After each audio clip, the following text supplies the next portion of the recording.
Ayun mga idol, good morning, good morning. Dito na naman ako sa Hard Bodies. Papawis na naman tayo mga idol. At ito na nga mga idol, nandito na naman nga ako.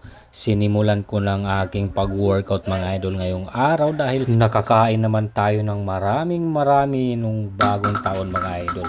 At syempre ngayon tapos na mag-celebrate ng New Year, abay balik naman ako sa workout mga idol. At ito nga mga idol, ang program ko na naman ngayon, ang ginawa ko ay cheese lang mga idol. Mabilisan lang ang workout ko ngayon dahil si kuya ay half day lang hanggang alas 12 lang mga idol at magsasarado na. At kailangan kong bilis-bilisan konti ang workout ko ngayong araw mga idol. At hindi ko na tatapusin ang aking program ngayon mga idol. At ilan-ilan lang mga idol ang magagawa ko sa aking program sa aking cheese mga idol. Pero kahit papano at least nabawasan na rin yung pawis natin at nakapag ano na tayo ng pats, nakapagsunog na naman tayo mga idol. At ito na nga mga idol ang aking pangalawang program sa aking cheese workout mga idol. Siyempre tuloy-tuloy lang tayo hanggang hindi pa nagsasarado si kuya. At ayun nga mga idol, dahil akala ko ay hindi sila magsasarado ngayon, dapat pala inagahan ko ang pagpunta ko dito mga idol. Nauras na ako mga idol, nakarating ako dito ng alas 11 na, kaya hindi na masyado tayo makagawa sa aking program ng kumpleto mga idol. At dito na nga mga idol, nandito na rin ako sa pangatlong set ko sa aking program chachis mga idol.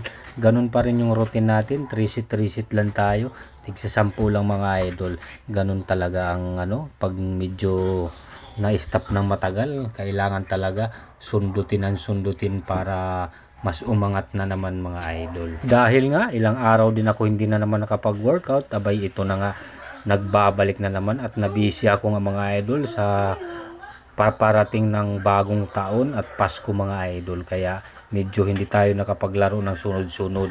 At ito na nga mga idol, nandito na ako sa pang-apat kong program sa akin cheese. Talagang sinisipagan ko talaga ngayong araw na to mga idol, binibilisan ko na dahil si kuya nagsabi na ilang minuto na lang daw magsasarado na siya, kaya ako naman ay todo talagang buhat ng buhat, talagang sinusulit ko mga idol dahil sayang naman ang bayad ko dito, di ba?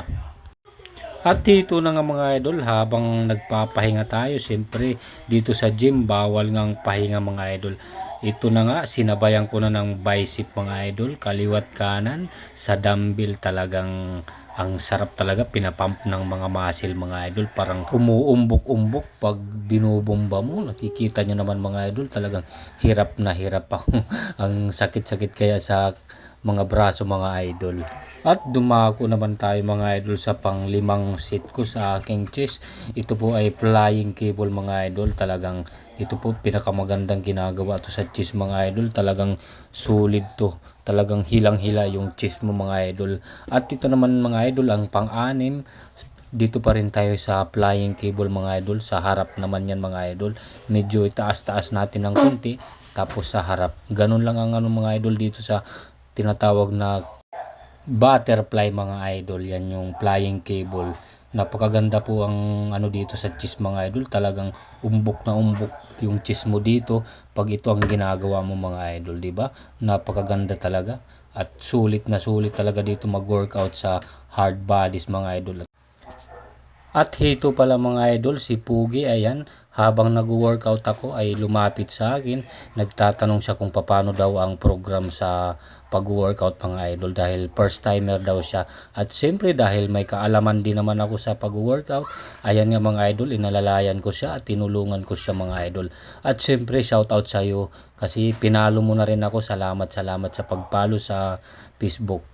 At ayun nga mga idol, nakakwentuhan ko siya dahil first timer nga at mayroon daw siyang problema sa buhay niya mga idol. Na-depress siya. Sabi ko nga, dito ka lang magpunta sa gym. Pag may problema ka, dito mo ibuhos ang galit mo. Talagang mawawala yan. At maaalis ang stress mo dito mga idol.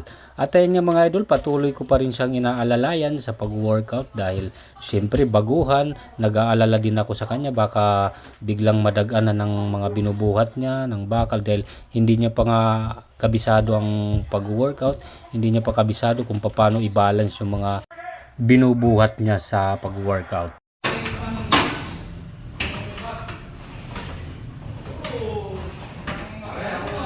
Hanggang dun sa ano mo lang kasi yung legs mo baka mag-lock yung muscle niya, mahirapan ka.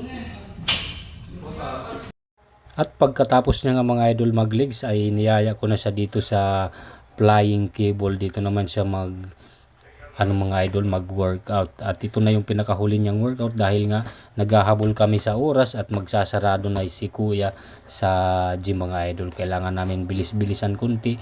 At ayan na nga mga idol, sinimulan niya na medyo hirap-hirap pa siya. At itinuturo ko na nga sa kanya kung paano. At ayun nga mga idol, siyempre sinusunod naman ako. Kaya na nga mga idol, patapos na rin siya. Ilang hila na lang at matatapos na. At sabi ko nga sa kanya, lahat dito na tayo magtatapos dahil magsasarado na si kuya. Ayun mga idol, magandang araw. Tapos na ako mag-workout dahil magsasarado na si kuya. Ayan o, half day lang pala.